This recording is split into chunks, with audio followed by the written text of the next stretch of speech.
Hey guys, welcome back to my channel. If you are new, my name is Kayla and I do videos on my life, so that can include college videos like today's, or videos on my bunnies, or just vlogging with throughout my life and stuff like that.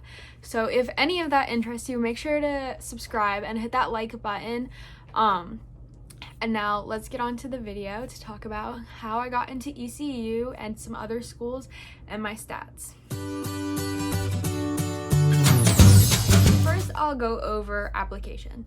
So you can apply 3 different ways if you live in North Carolina, like me. So there's applying through Common App, there's applying through CFNC, and then there's applying through just the school's website. So to make it easier for myself, I applied through Common App, but the other easier way is through CFNC if you do live in North Carolina.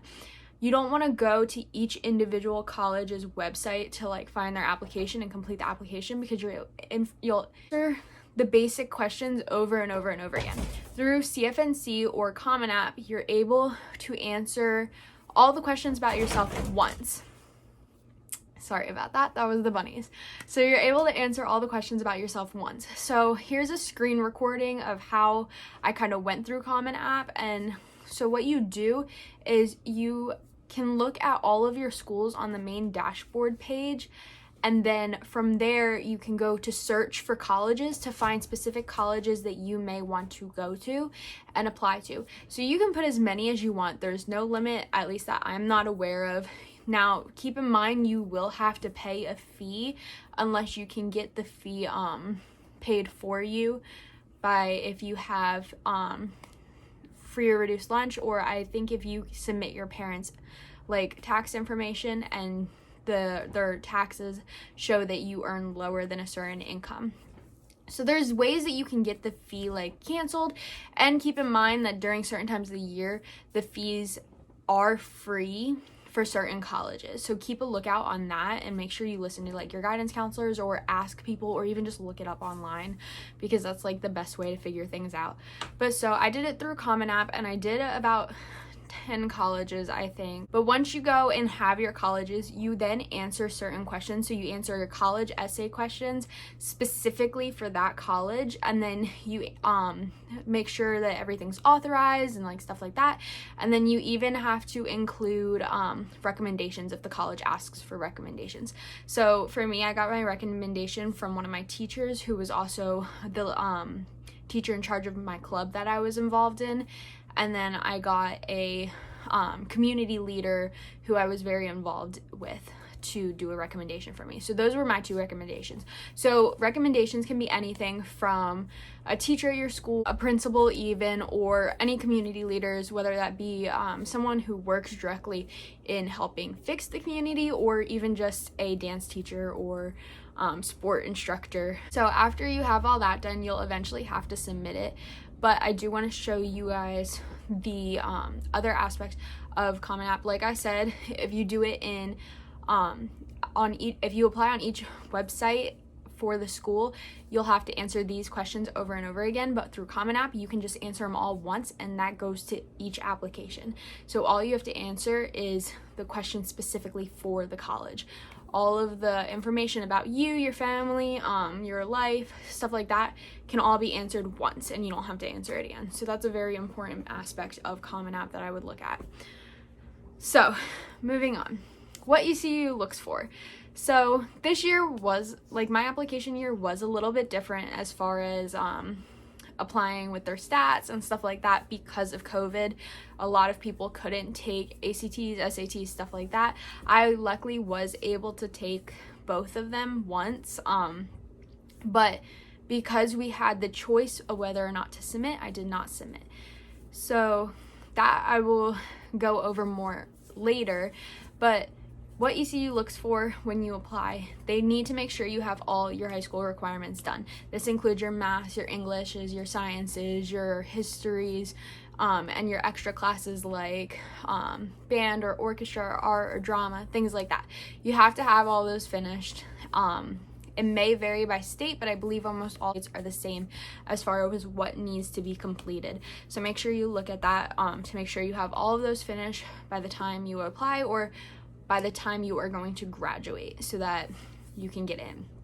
The other thing that, like I mentioned, we did not have to look at the ACT score, SAT score for our year, but I did find out that the average ACT score for ECU is about a 22, and the average SAT score is about a 110. So if your ACT or SAT scores are a little bit lower, don't stress about it. You can typically still get into colleges if you show you're a motivated person, if maybe your grades are better than your SAT and ACT, if you've got extracurriculars. You don't have to have all of these things perfect. But like I said, last year's application year, which was what I did, we did not have to include our SAT or ACT scores. This year, they have also announced that SAT and ACT scores will not be required to apply to ECU. So it's a choice. You can either submit them or you don't submit them. So that's a plus for anyone who hasn't been able to take the ACT, SAT, or just feels like their score is not on par. You have that option, just not to submit it. So then for ECU, I found that the average GPA was about a 3.1 to 3.7. But like I said, keep in mind that you do not have to have perfect scores. If your GPA and maybe SAT is a little bit lower, excel on the essay and excel in your extracurriculars and activities. So that's the best way to show that you are a good student, even if your grades are a little bit lower, is by showing that you'll try hard and explain why you maybe had those lower grades or why you maybe had that lower SAT or ACT score if you do choose to submit it. But at that point, I just wouldn't submit it. And then those extracurriculars will give you a bump up, maybe over other students that didn't have their extracurriculars. Like I said, I'll go over my stats now. So as I mentioned previously a few times, I did not send my ACT or SAT score, but my score was a 27 on the ACT and a 250 on the SAT. So mine were better than some people's, but I will say I was not happy with my score, so I didn't submit them. I could have at ECU just because mine were above the average for ECU, so that would give me a bump up, but because I just wasn't happy with them, I just didn't submit them to any of my colleges. Another important aspect of the college process is the essay, which is also called the personal statement, which if you go onto College Board now, you can look at all of the prompts for the personal statement. If you want to get like a if you want to start early and start writing your essay now, which is what I did. I started earlier just because I know I'm not a great essay writer and I wanted more time to edit it and get other people's look at it. But I wrote mine about being an older sibling, so I included my personal statement down in the description if you guys want to look at it and read it and get some ideas if you're getting ready to apply and write your personal statement and stuff like that. I will say I don't know if my personal statement was a huge reason on why I got into some colleges or didn't get into some colleges. I felt pretty good about my personal statement. I felt like it showed I could write, even though I am not amazing at writing, and I feel like it showed like a story about who I became and like how I became who I am. So definitely look at that if you need any inspiration. Don't copy it though, because colleges know, they've seen essays, and you just don't want to have the same story as someone else. You want to make it unique to you. You don't have to have an amazing story. You just have to write something that inspires you. And with the personal or with Common App, it gives you so many different choices on what to write your essay about that there's no need to worry if you feel like you don't have a story. So grades, stats, like scores on your SAT and the essay, I don't feel are the most important thing about the college application process, to me, I feel like the most important thing is probably your extracurriculars. I feel like extracurriculars kind of show who you are and who you want to become almost. So for me, I did a few extracurriculars. I did Science Olympiad, which I became the captain of in my last year. I did SGA, and I held leadership positions for as many years as I could. I did volunteer hours. I did youth council, which was a student-led organization in my community that I was a part of. No matter what you do, I just highly recommend you get into something and be consistent about it. Colleges don't necessarily want to see you do multiple small clubs like once a year. They want to see you become invested in a club or a sport. So I wasn't offered any sports at my school, but I know several people do sports and excel at it and commit to it since middle school all the way to high school. So definitely, if you are committed to something, put it on your application. Also, try to find some type of leadership within that thing, that whether that be like a captain of the sports team, president of a club, or just leading a group of people during volunteering. All those things show that you have leadership, with a lot of colleges want to see in people they're admitting. Next up, I'm going to be talking about honors college. So that is a huge reason on why I ultimately decided to go to ECU. But the honors college, you have to apply additionally after you apply to ECU. So after you apply to ECU, if you apply before a certain point, I believe it's November, if you apply before a certain point, which is typically early action type applications, but at that point you will then be invited to apply to the honors college if you have a 3.5, I believe, or above. It might be a little bit lower than that, but if you have that GPA, you will then be invited to apply to the honors college. So you can apply to the honors college as just an honors college student. You can apply as a scholars, which is an additional and pays for almost complete tuition at ECU, I believe. And then you can also apply for a medical thing, a nursing thing, and a pharmacy thing, I believe. So that allows you to be guaranteed to go to those schools early. So I applied to all three. I did only get into the honors college as a chancellor's scholar, or as a chancellor's fellow. So regardless of that, I was still super happy I got in. With the honors college, I was seeing that I could be a part of family. I saw that there were going to be people similar to me, and I'd get along with them, and it would just be a great experience overall. So I was super excited to be offered that opportunity to apply, and I did apply, and I took advantage of it, and I did get in, which was amazing. Like I said, after I got accepted into both ECU and the honors college, I was super excited. I got these letters, which I'll insert a picture of. And then I also got stickers, which one is actually on my computer right now, so I'm not able to show you because I'm using that for notes. But I was super happy to be able to be offered an opportunity to go to ECU. ECU was not one of my top schools, but after looking into it more, I definitely fell in love with it and saw that it was definitely the school for me, and I'm so happy I committed, and I can't wait to start school in a month. So make sure you guys keep on following my YouTube channel if you want to see me starting college and just like the aspects of starting college and college in general, because I will be posting a few videos about that. Now I will talk about the next steps. Once you get accepted into ECU, you are sent a checklist, which includes everything you need to do before you become a student at ECU and before you come to the campus, things like that.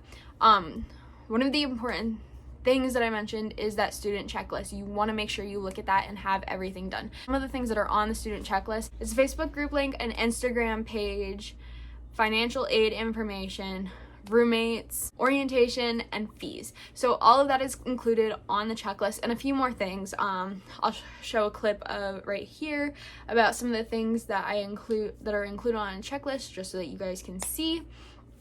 But I will go into each of these things a little bit more, just so that you guys know what it is if you are planning on applying, or if you have just recently been accepted and are getting ready to figure out what you need to do once you get accepted into ECU. First things first, social media. For Facebook, you get sent a link and you can join this group. Each year has their own page, and students post all about themselves, where they're from, what they're majoring in. Once you get closer to figuring out roommates. They post about looking for roommates, all that stuff. So definitely join the Facebook page. Even if you don't have a Facebook, just make a Facebook for that, to be able to join that page so that you can get information, because a lot of people share information that they've heard on there.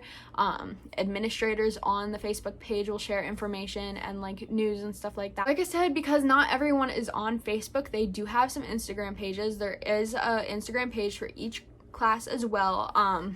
This page isn't as involved in students asking questions to each other and stuff like that, but you can share a little bit about yourself and some images, just that can be posted and people can add you on Instagram, Snapchat, anything like that, from the Instagram page. Like I said, I do believe you should still get a Facebook page just for the group, just because you have that. And then eventually, once you get assigned your dorm and floor and stuff, you will even be given a floor Facebook page.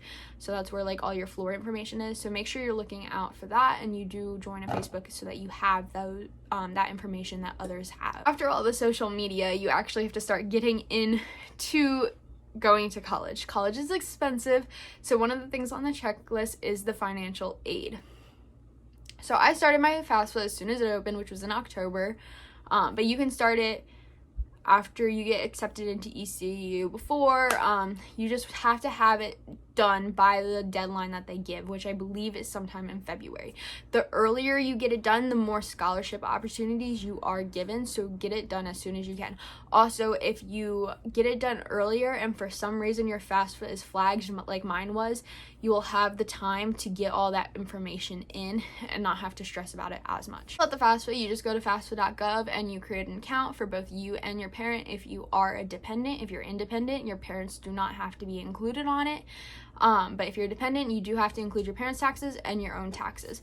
If you don't work, then you don't have to include your taxes. You just write that you don't work, and then that's all you have to worry about. If you guys would like an in-depth explanation on how to like figure out the FAFSA and stuff like that, please let me know and I can make a video on it. Next is roommates. I personally knew no one going to ECU, so I didn't know anyone prior to applying, and I didn't know anyone as soon as I got accepted. So I did have to find a roommate. I eventually posted something on the Facebook page for the Honors College, because there's an Honors College Facebook page, and with Honors College you have to be roomed with someone else from the Honors College unless you get like an exception or something like that. So what I did is I posted a little bit about myself on the honors page, and I included like roommate questions and answers type things to like talk about myself. So what my schedule, like sleep schedule, was like, my studying habits, if I'm gonna be like a partier or not, some maybe like my color scheme that I'm looking for in my room, just some things I do for fun, stuff like that. So there's like a whole thing that you can answer, which is right here. It's a whole thing that you can answer about yourself, to ask your roommate, for you to answer about yourself, like all that information. So that helped me figure out a roommate. So a girl contacted me about my questions and said we were very similar, and she sent me a list of her answers to the questions, and I agreed we were very similar. So we talked a little bit, and I made sure that we would be compatible. We have FaceTimed a few times. We haven't actually met in person, but I am gonna get ready to meet her when we go to ECU's campus.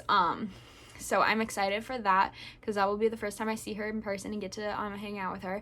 But we seem like we are very good fit for each other, and we have not had any problems occurred just talking to each other. We found more that we have in common with each other, which is great. Don't necessarily worry if you're going to a college that, oh my gosh, I know no one that's going there. You will most likely meet someone. You just got to put yourself out there a little bit. I get it, I am shy, so it was harder for me to put myself out there, but once you do it, you are able to find someone who you can get along with. There's always going to be someone that you can get along with there, and it's going to probably be a better outcome than if you just get put randomly with someone. Next, is orientation. So with ECU, because of COVID, we did have orientation online, which was a little different. I will be posting a video in the upcoming weeks about orientation. I am also going to a in-person orientation session for the honors college. So that's going to be like games are provided, we get to know the staff a little bit, we get to meet some of the students. If you have your roommate, you can meet your roommate, so that's where I'm meeting my roommate at, and you can tour the campus. Because I've never actually been on campus, I'm pretty excited to tour the campus and get to know the campus, so that when I do go in August, it won't be as confusing walking around campus. So I'm looking forward to that. Like I said, I will be posting a video about orientation, so it will include some of my virtual orientation and some of my in-person orientation, just to kind of show you guys like what it was like for both. Finally, like all colleges, it is expensive and there are fees that you have to pay. So once you get accepted, there are a few fees that you have to pay to begin with. The first fee is to save your spot. Once you are accepted, so it's $100 fee. Then the second fee you have to pay is a $200 dorm application fee. So you have to complete a dorm application before a certain time, and this is where you would write, if you choose a roommate or something, if you found a roommate, you would write your roommate's name, and your roommate would write your name in this application. Later in the year, you have fees such as parking and orientation. So orientation was a little bit different this year. It was only $100, but I believe it's sometimes a little bit more for in-person because of like lunch and food and stuff like that. But online, it was a $100 fee. And then for parking, it varies depending on the spot you get. Mine is going to be a $210 fee. So that's coming up in the upcoming weeks. But like I said, there's so many little fees, and scholarships won't necessarily cover these fees because your scholarships aren't going to go into effect until the school year starts. So make sure you have money saved up so that you can pay for these fees. That is all I have to share with you guys about how I got into ECU, the stats, and like what it's like after you get accepted. If you guys have any questions or want to know anything more about the application process or the process of orientation, anything like that, put it down in the comments and I'll answer it. I will possibly make a video. Let me know any other videos you guys would like to see, and I would love to make them for you. So thank you guys so much for watching. Make sure to like, comment, and subscribe, and I'll be back with more videos. Bye!